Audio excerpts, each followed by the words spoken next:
Isaías 14, 27 está escrito: o Senhor Todo-Poderoso resolveu fazer isso. Haverá alguém que o faça parar? Ele levantou a mão para castigar.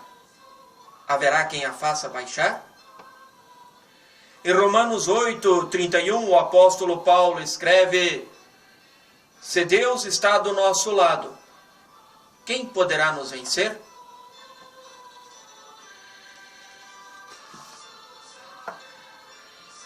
Bom dia!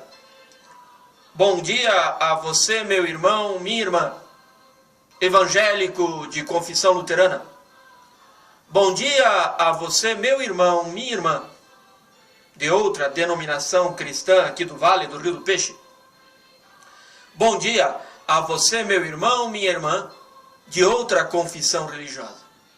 Bom dia a todos vocês, meus irmãos e minhas irmãs, que estão ouvindo esse programa que quer levar até o lar de vocês uma mensagem de paz, de amor, de esperança e ser uma voz profética no Vale do Rio do Peixe. O programa que vocês ouvem chama-se Tempo de Reflexão. E ele é levado ao ar pela Comunidade Evangélica de Confissão Luterana no Brasil, ISLB, de Rio das Antas. Que a graça do Senhor Jesus, que o amor de Deus nosso Pai e que a comunhão do Espírito Santo esteja com cada uma de vocês nesta manhã.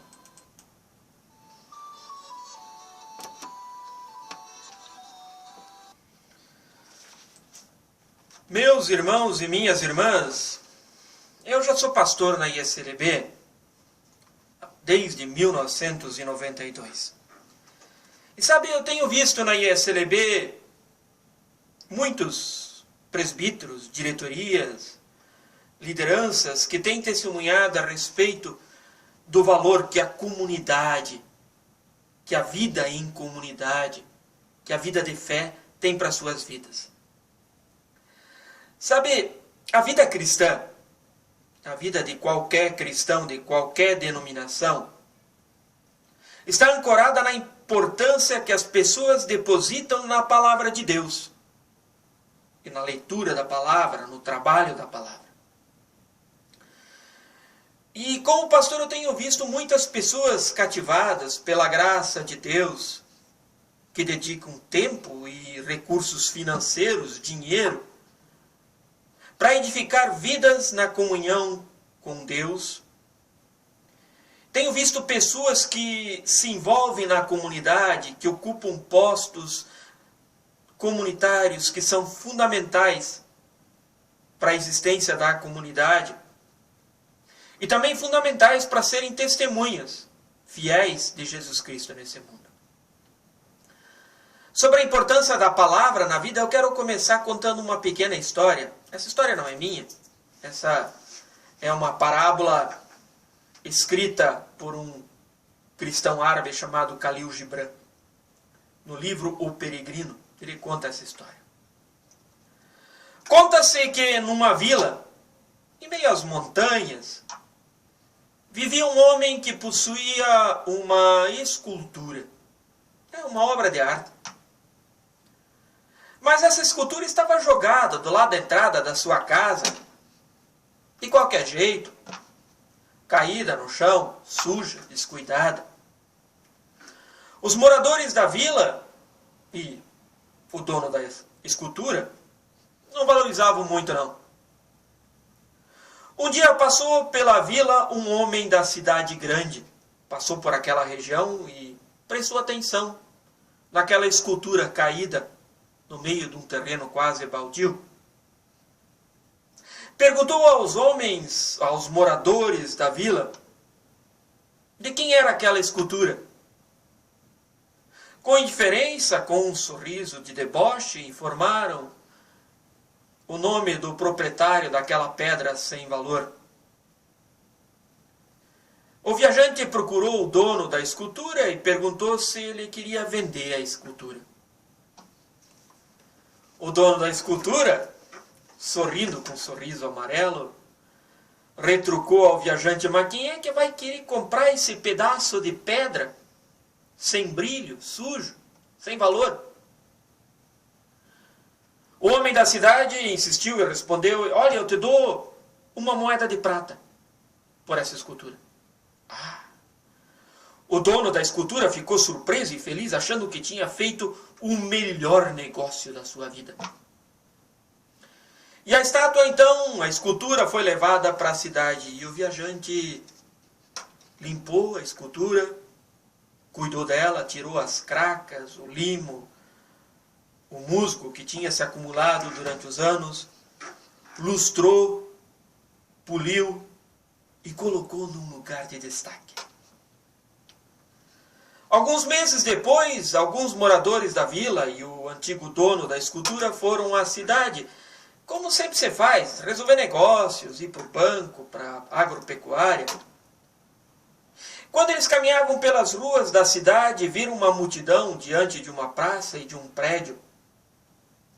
Na porta do prédio, um homem falava em alta voz: entrem e vejam a estátua mais linda, brilhante e vistosa e valiosa da terra. Por apenas 2 moedas de prata por pessoa, vocês podem ver essa maravilhosa obra de arte. Os moradores da vila ficaram muito curiosos. Um por um pagaram 2 moedas de prata, entraram no salão e lá viram, espantados, a brilhante escultura, a brilhante obra de arte que eles haviam desprezado e vendido por 1 moeda de prata. A escultura desvalorizada pelos habitantes da vila era uma preciosa obra de arte de muito valor. Meus irmãos e minhas irmãs, entre outros aspectos sobre a questão da palavra, nós temos que nos perguntar como cristãos, qual é o valor? Qual é o verdadeiro valor que nós damos para a palavra de Deus? Qual é o valor que nós damos para a vida em comunidade, para a nossa comunidade, para a comunidade evangélica de Confissão Luterana de Rio das Antas, para a comunidade católica romana? Qual é o valor que nós damos para isso tudo? Qual é o valor que nós damos para a nossa própria vida e para a vida ao nosso redor? Qual é o valor que nós damos para o que Jesus fez por nós? Qual é o valor que nós damos para o amor? Qual é o valor que nós damos para a fé, para a graça, para a salvação? Aliás, você que está me ouvindo, que valor tem para nós a fé, a palavra de Deus, a graça de Deus, Jesus Cristo, igreja, comunidade? Lucas 24, nos versículos 16 em diante, Lucas nos relata de um momento em que Jesus, tendo ido para a sua vila de Nazaré, vai no sábado de manhã, como todo bom judeu, a uma sinagoga para fazer a sua reflexão, meditação. Ao chegar na sinagoga, ele recebe um livro, um rolo, com uma leitura de Isaías 62, e ele lê que o Senhor enviou para dar vista aos cegos, ouvido aos surdos, libertar os presos e proclamar o ano aceitável do Senhor.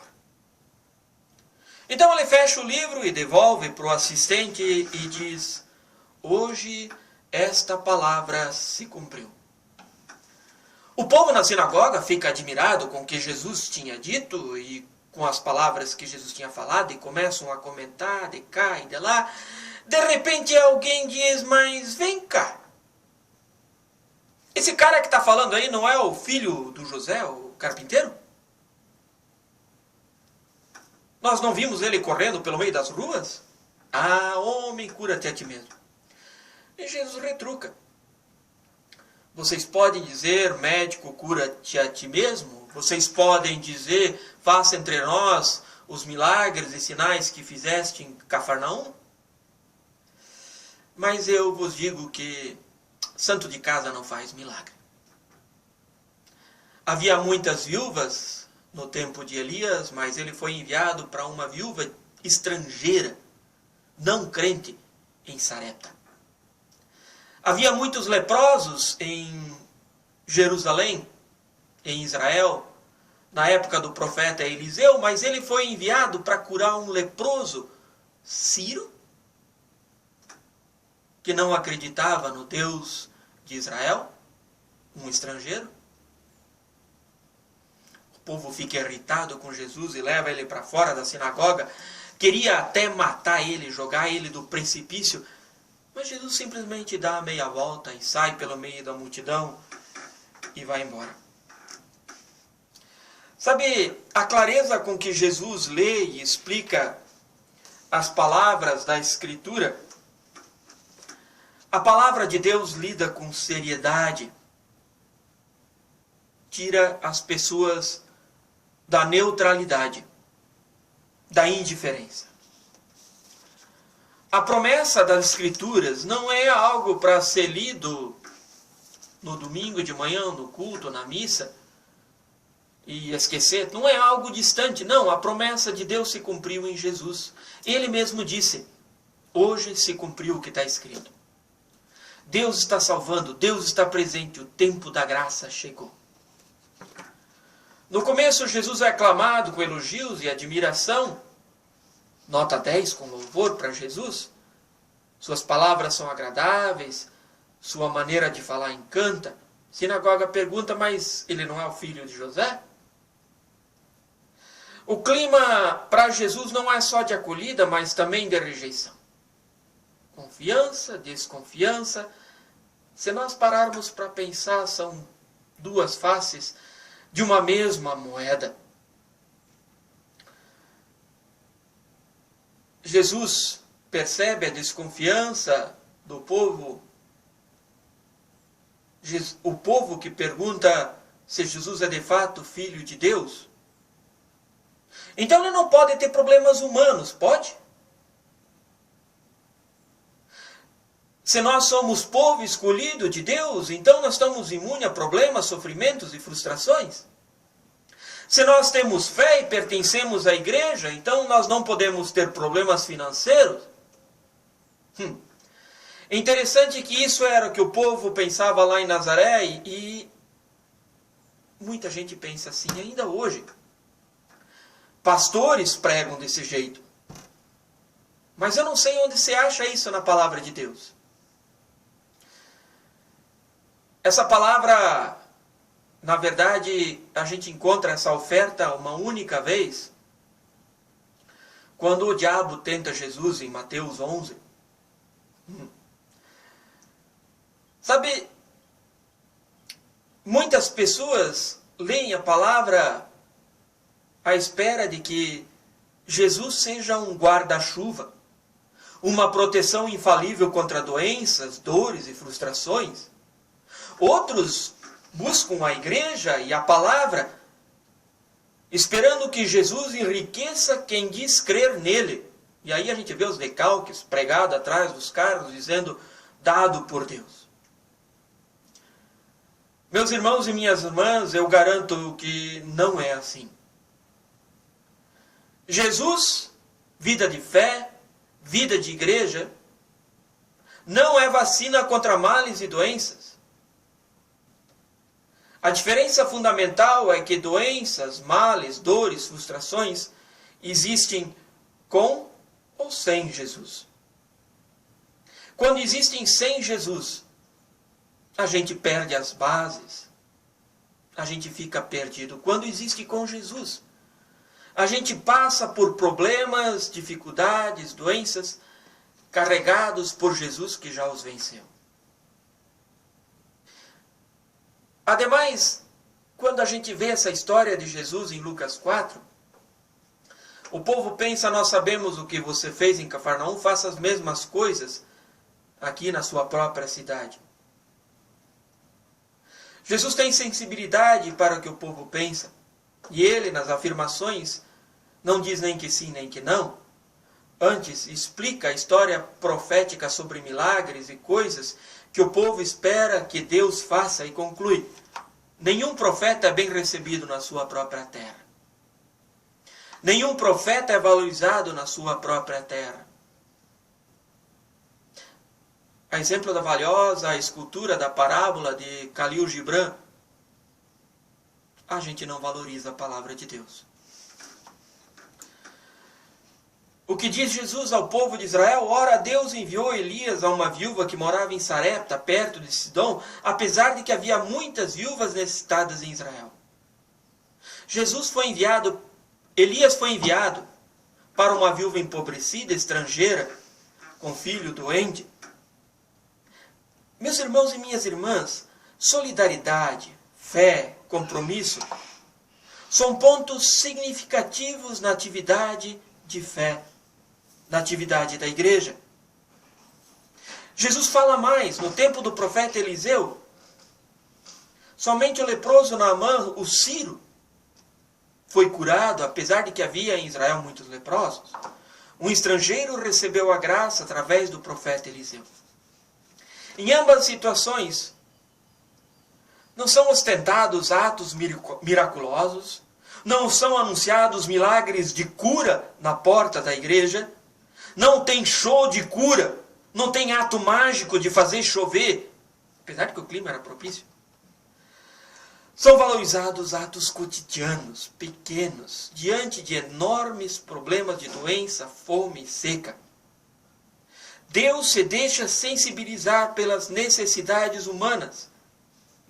Deus age, se faz presente na vida diária. Deus valoriza o que nós não valorizamos mais. Deus valoriza gestos que parecem simples. Deus valoriza gestos que são protótipos do agir de Deus, exemplo para as próprias atividades humanas para o dia a dia. E por isso Jesus provoca raiva naquele dia na sinagoga. Sabe, as pessoas que se enraiveceram com Jesus não são gente de má fé. Não são gente predispostas a atos violentos. São pessoas normais como você e eu, que desejavam justiça, bondade, dedicação, cuidado. Provavelmente a maior parte deles conhecia Jesus desde a infância. Permitiram que Jesus lesse as Escrituras, que Jesus pregasse na sinagoga. Admiraram-se de Jesus, mas a pregação de Jesus mexeu. Mexeu com os seus conceitos. Mexeu com o seu orgulho. Mexeu com o seu entendimento da palavra. Mexeu com sua compreensão de Deus, com a sua compreensão de Deus humano. Sabe, Jesus tirou as cracas, a sujeira que havia se acumulado de cima da palavra e inclui todos, todas, inclusive as pessoas de religião excluída.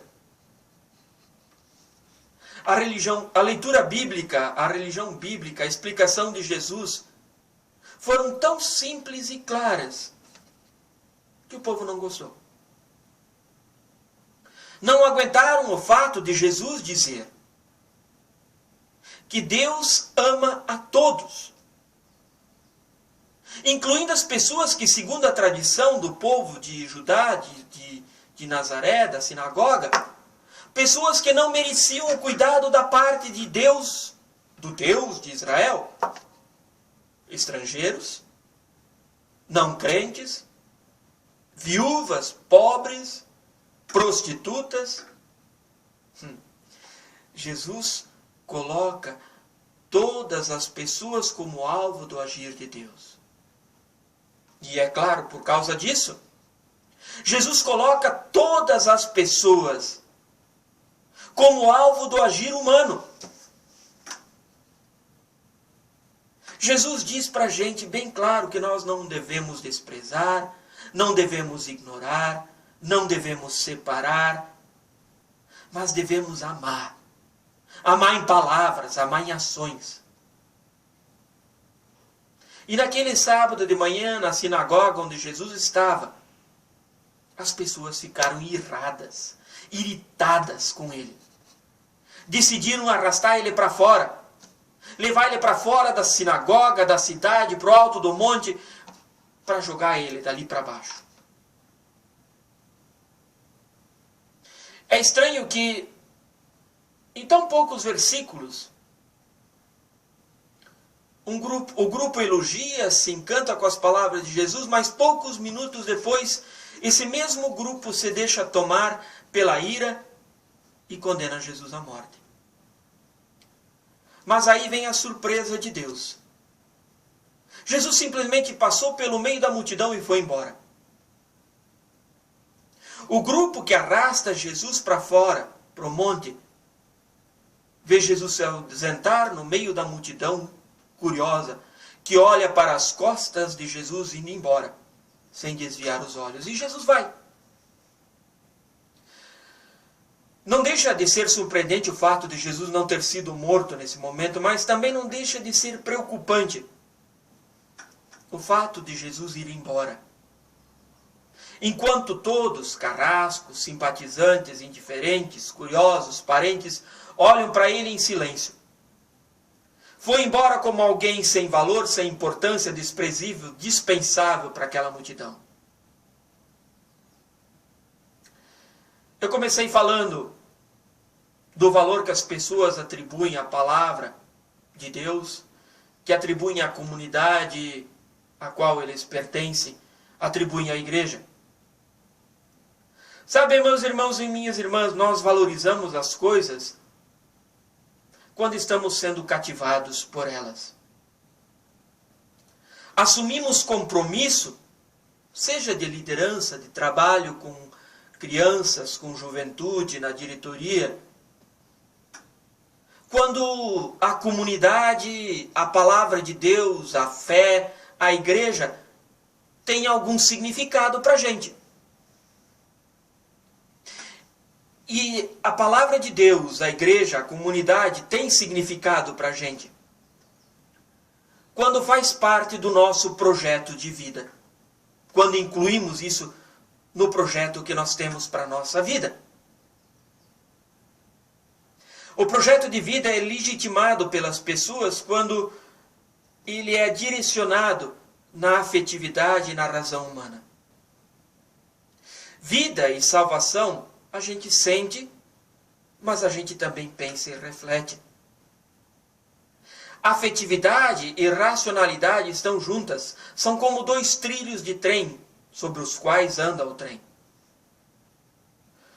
O povo na vila da história de Khalil Gibran não tinha ligação afetiva com a estátua ou com a escultura, e nem uma reflexão humana sobre a legitimidade e o valor dessa escultura. Por isso ela estava jogada num canto qualquer. Suja, descuidada, jogada no chão, sem valor, desprezível, dispensável, sem importância.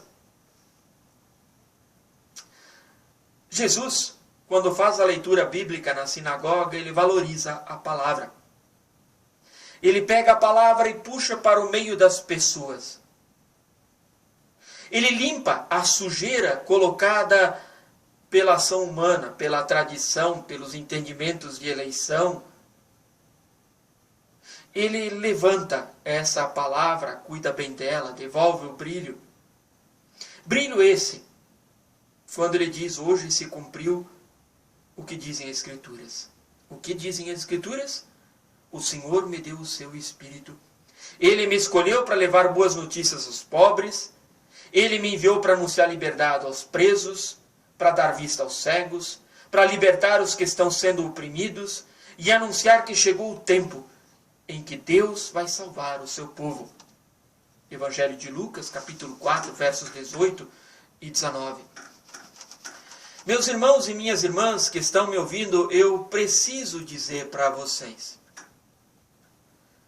Diante de Deus e diante da palavra de Deus, diante da comunidade de fé e diante de fé, nós temos dois caminhos. O primeiro caminho é seguir o exemplo dos moradores da vila da história de Khalil Gibran. É jogar tudo isso fora. Desprezar, pisar, rejeitar, sujar com meus próprios interesses e egocentrismos, e as consequências são terríveis. Jesus vai embora. E isso é pagar um preço muito alto, que pode ser a própria vida e a própria salvação.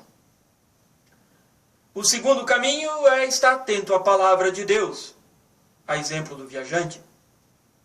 É atento à vida da comunidade. É atento ao próprio Jesus. É fazer uma faxina geral e profunda na nossa mente, no nosso coração. É valorizar a palavra, comunidade, vida de fé e igreja.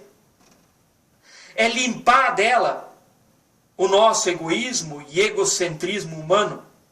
É cuidar bem dela. É lustrar. Colocar ela num lugar bem visível. É convidar as pessoas para apreciar, para viver. E as consequências são maravilhosas, gente. Vida e salvação por graça e fé em Jesus Cristo. Lembrando que este é sempre o bom e digno trabalho comunitário de todas as ovelhas do rebanho de Deus. Que Deus nos abençoe e nos guarde, hoje e sempre. Amém.